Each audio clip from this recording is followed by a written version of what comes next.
Tried to highlight the. Thank you. Remember going alphabetical order. So we have here check warrant report number 25022 for, Oh, yeah. yeah, where is that though? Where is that total? Gentleman behind you. Got to pay for a chassis. No, I'm saying, where is the total? Oh, I'm sorry. Thought you were looking. Yeah, whoa, Where's that? hey, Yeah. $268,822.15. Can I have a motion? Oh, so moved. Thank you, Mike. Second. Thank you, Brad. Okay, items over 1,000. Blue Cross Blue Shield of New Jersey, $14,403.32. We know what that's for. Vermont, not New Jersey. Jesus, I'm sorry. Yes, I knew what you meant. Vermont.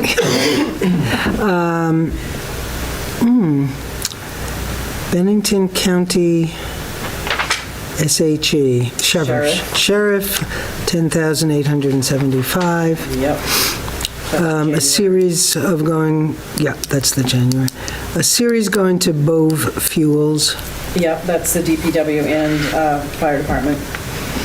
1,720.15, 1,528.97, 1,289.90, and then one for 1,579. The same. Lots of fuel. Lots of fuel. This has been a very cold winter. Casella, 9,458.80. Transfer station. HL Gauge, 1,613. DPW, various parts, and they're all, the numbers of the trucks are on all the lines. Truck 4, truck 7. Right, yes. 3. Okay. Home Depot, 1,039. Various DPW supplies.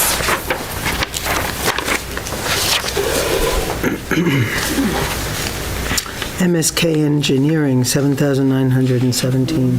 That's the continual ground monitoring of the water off the landfill. Former landfill. Nimerick, 7,750. That's our reappraisal. That's our reappraisal. Yeah. Okay, two to Peckham, one for 3,315 and one for 1,178. Winter sand. Every single invoice, winter sand, winter sand, winter sand. Winter sand. Yes, there's actually quite a lot to Peckham. Yeah. They're just not up to 1,000. Well, and here we come to Toyne Inc. $125,300. That comes out of the fire truck reserve fund, and it's a chassis, is it chassis or chassis? Chassis. Chassis, thank you, for that truck that is due For our scheduled payment. contract, once it came to the factory, it had to be paid for to Crayline. Yeah. Congratulations and thank you. It's still going to be a while. But We got one payment done though. So coming. Okay. VRS sales, 7,456. fire truck maintenance. Woodward Equipment, 1,301. DPW truck parts, looks like plows and sanders. And randomly, Chimong Supply for $129.20. DPW parts, more plows and sanders.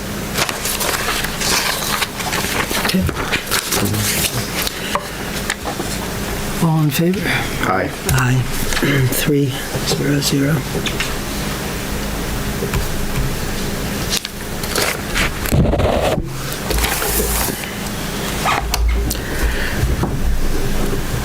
Okay, public comments. We seem to have some public, although they're not very public, on the Yeah, work.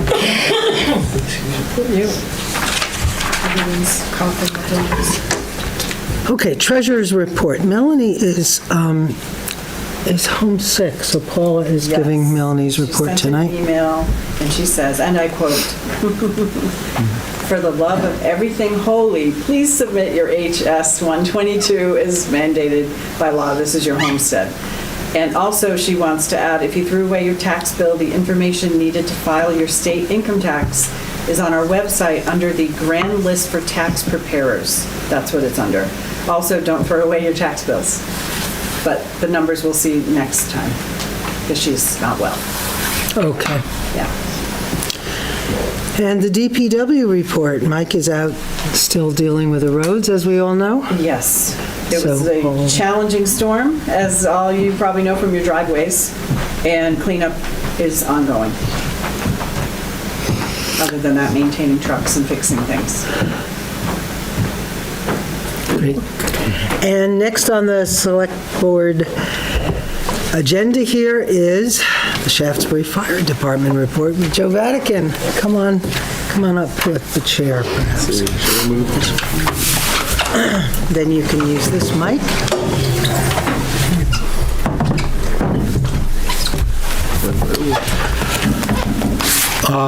It's been a while since I've been before the board, and I kind of wanted to update you on some of the things we were in the process of doing, and long-term goals and of course, short-term goals.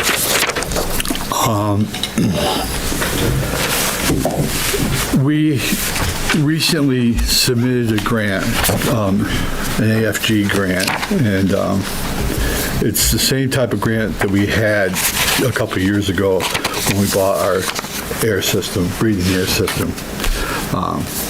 They're known as the Cascade system for our air packs. That year was around $48,000 that we received, and we're very fortunate. This year, we decided to go for a brush truck. As you've probably seen in my reports, our wildland fires are increasing every year, and not only in numbers, but in size. The current brush truck that we have is over 20 years old, and it's rusting and starting to show its age. So,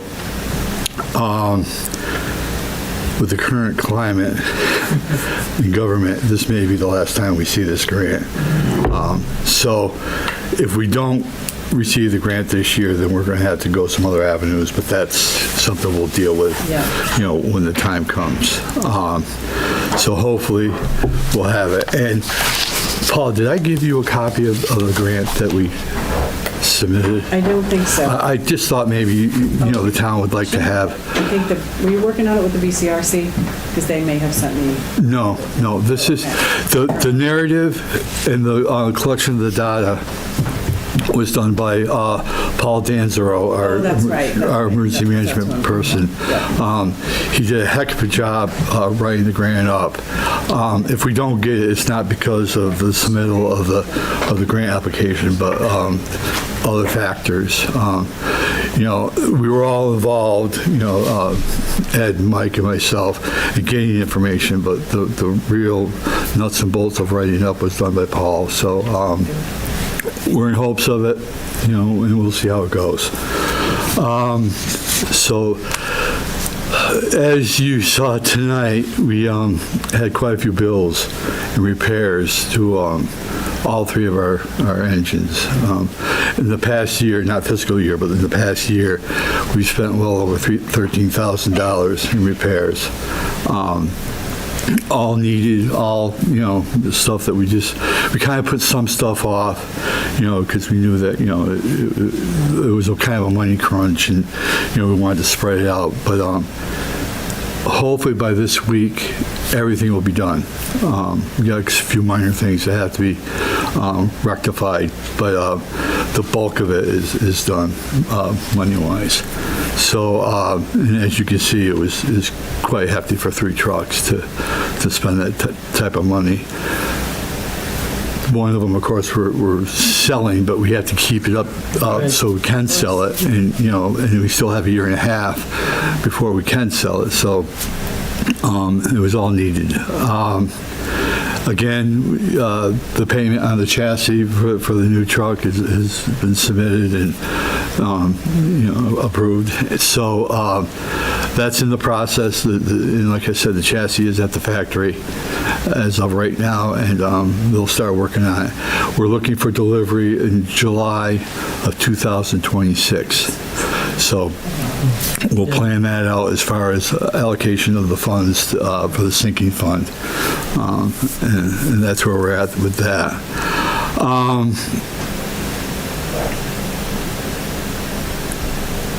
We also have to, and this is kind of in the distance, but it's something in the back of our mind. If you took the price that we're going to pay for this new truck, it actually costs as much as 2 trucks that we bought back in 2007. So you can see how it's especially since COVID, how the increase in apparatus and the cost of it. So the $667,000 we're going to pay for this truck will probably be $1 million by the time we have to replace in 2031 our engine 3. So we're going to have to start thinking ahead once this new truck gets here about what we need to allocate every year and think long term in getting that engine 3 replaced. So that's just something I wanted to throw out there. We are in the process of getting quotes to replace our base radio at Station 1.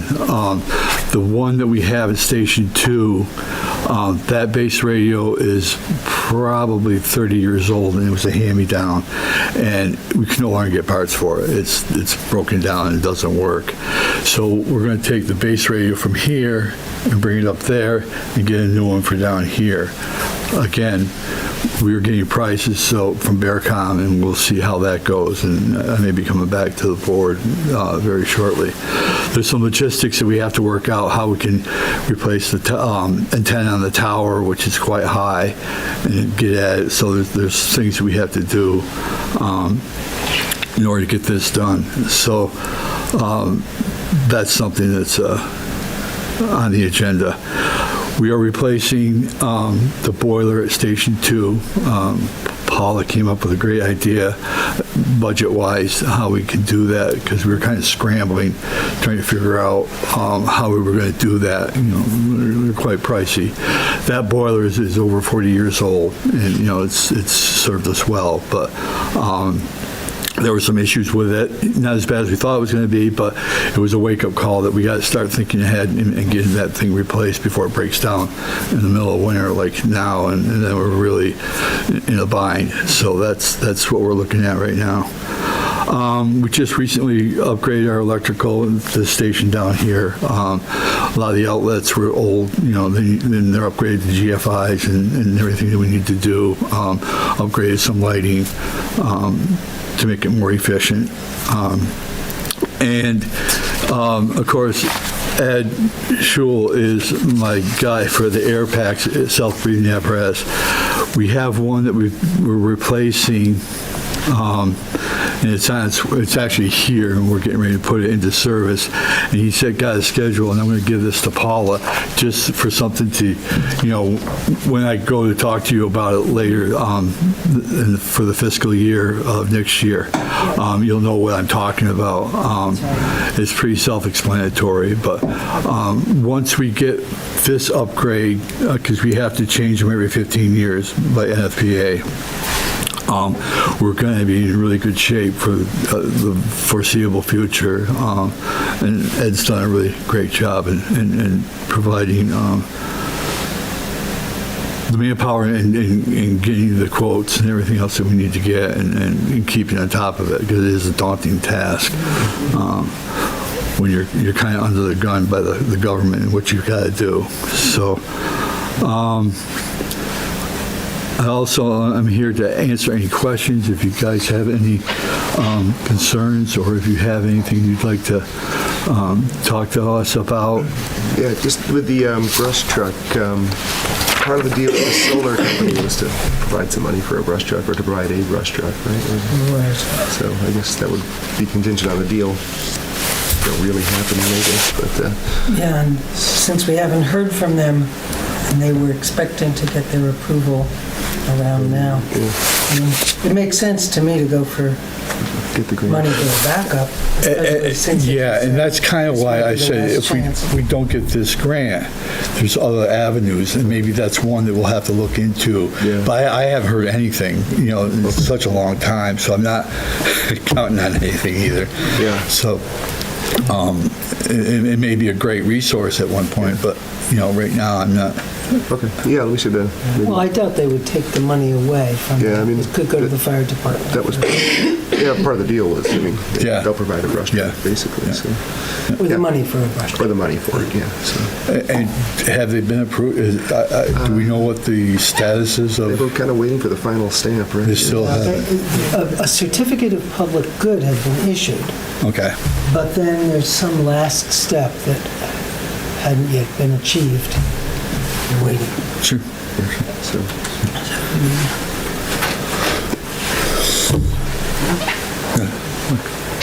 Any other questions? no, it's okay. I'll keep, through Paul, I'll keep you updated Yes, thank you. on different things, the radio and whatnot. And we're kind of, as far as the new truck, it's a year and a half away, so we're, not much more will be going on with that, but anything else comes up. I will say this, even though we're looking at replacing the SCBA, we were looking at buying another battery-operated extrication tool.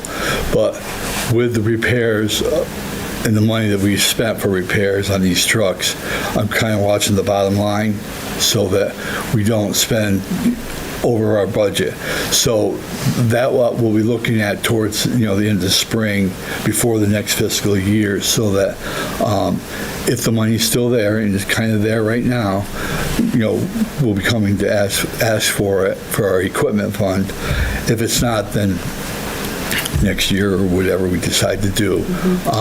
But I've always kept it in the budget, and I'm kind of proud of that for the last, 25 years. So, it's not something we desperately need, but it's something that's a really useful tool. And, What is- can you- it's a extrication. It's called a combi tool, and it cuts and it spreads, and it's battery operated. Whereas before, all our tools were hydraulic and very cumbersome. This can go over a bank down, into woods and stuff like that. So, and I'll give you more information when the time comes if we think we can do it this year. If not, then maybe next year. But the trucks were the most important thing this year. Absolutely. I mean, I just want to say thank you all for your service Yes. to our community. Yeah. It's very important. Yeah. And it's a volunteer, Yeah. and it's pretty amazing. Thank I'll you. do a really great job. Thank you. And if anybody can do anything about the weather, I really appreciate it. We're working on it. We're working hard. Okay, because That's what we're dealing with in executive it was session. pretty cold up on that highway over the weekend. Joe, I appreciate also you offering to come in with your guys to the new building when you Yes, get it. yeah, to when the get eyes on it. renovated. We had the state fire inspection, but I want you guys in there. Yeah, to yeah. It would be beneficial if we did a Make sure pre-plan. everything's in the right place. Yeah, yeah. And Great. congratulations in getting the building thanks. and what it'll do for the town. Yeah, Congratulations to all of us. Yeah, thanks. yeah, it'd be a great asset. Thank you. Thank you so much. Thank you. Thank you all.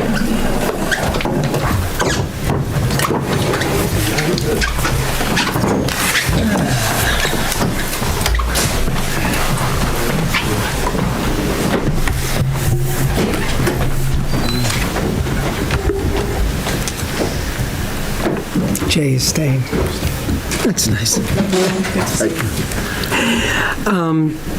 Okay, discussion of cybersecurity.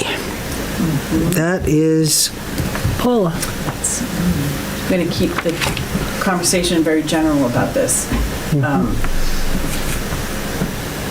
This is a sign of the times and the threats that not only Shaftsbury, but every town, every person, frankly, is in danger of. And the people out there who are the malicious folk are just getting more sophisticated, and we are under threat statewide, a municipality, and everywhere, of ransomware and things that are really bad that can like bankrupt companies and towns and all of that.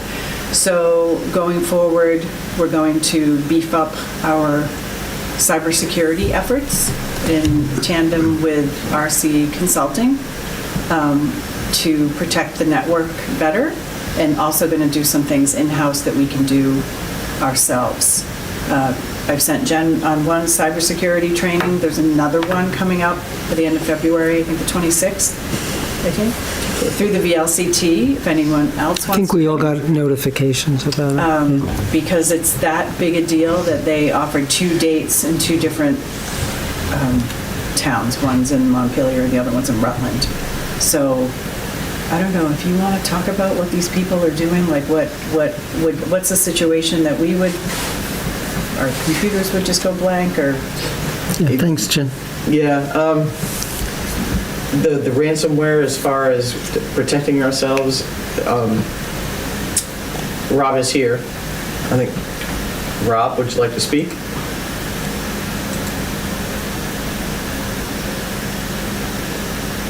Apparently not. Oh, You should know, I think there he is. Hi, Rob. If I need to. only if you need to. Sure.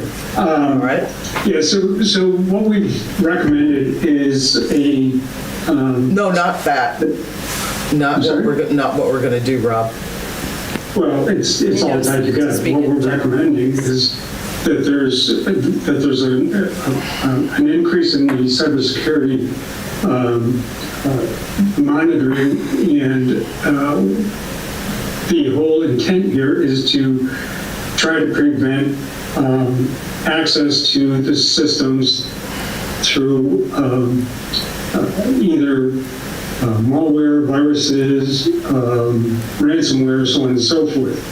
The reason for that is because any of those these days carry more potential problems, potential damage to systems that can end up, especially with ransomware, encrypting all of the data that exists within the organization. And if that occurs, the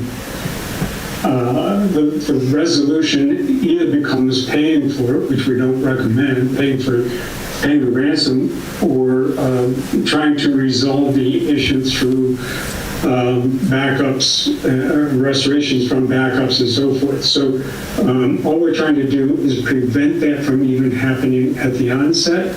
And the way that we're going to do that is with the additional cybersecurity that we're recommending to the town. So, it's just one piece of the puzzle in terms of the protections that we're trying to suggest that the town implement, and continue to work with the town on additional security as we move forward. Okay, thank you. And as I understand it, there's a multi-pronged approach. Is that Yes. Is that right, Jen? Do you want to say employee- something a little bit about Employee training, too.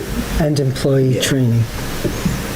Yeah, we get some fun emails that are clearly, like, don't click on that. But Oh, yeah. some in-house training is warranted, and that will help as well.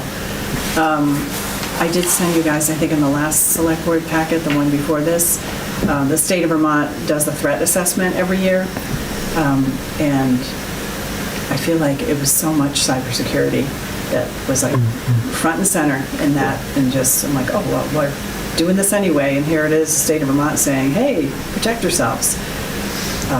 So we're going to do more of that. That's all. I want to thank Jen for taking so much lead on this kind of stuff. And The training and the training. Your presence is really If anyone's amazing. interested in going, if you register for a FEMA ID number, you're eligible to go if you're a town administrator or administration or board member. And that they're doing the trainings. speaks to how acute the problem Yes. Homeland is. Yes. Security, Yes. VLCT, and HHS. Right, right. It's big, heavy hitters. Yeah, I So mean- It's serious. Getting held up for ransom would really be, A bummer. it would be a bummer. Yeah. They'd be hitting up the wrong town. There's hardly a right town around. Okay, is there anything else either of you want to tell us about that, or anything you guys want to ask? Nothing for me. Okay, other business.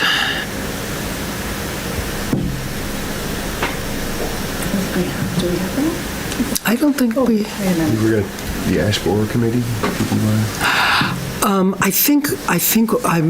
I'm sorry, I want to do I do have one. a little bit of more research on that. Sure. Yeah, I do have. I sort of jumped the gun. No problem. I do You have something. One thing that is just a general concern that one of the staff at Cole Hall has brought to my attention, that there, probably over the course, I want to say, of a year, it might not be a year, another fire has occurred.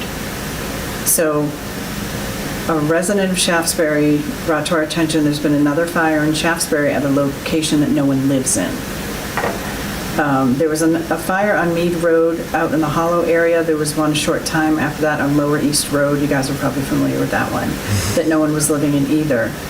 And she just found out that a barn on the corner of Cross Hill Road and Coulter Road had a fire. And it's just something that we should have on our radar, what this person thinks. Like, these are empty buildings. I don't believe in coincidences, and who knows, but just keep it in your... That's all. Did that citizen send that to Joe too? Vatican? No, but that would have been a good thing to tell him, I guess, so I will, and I will. Yeah, just Yeah. email Joe. That's a good idea, since he's the fire guy. Yeah. Yeah. Okay, any other? None for me, yeah. No? Okay. Review of action items. Well, you're going to send that email on to Joe Vatican. Yep, Yep. and we're going to post the PFAS meeting information on the website and all the places.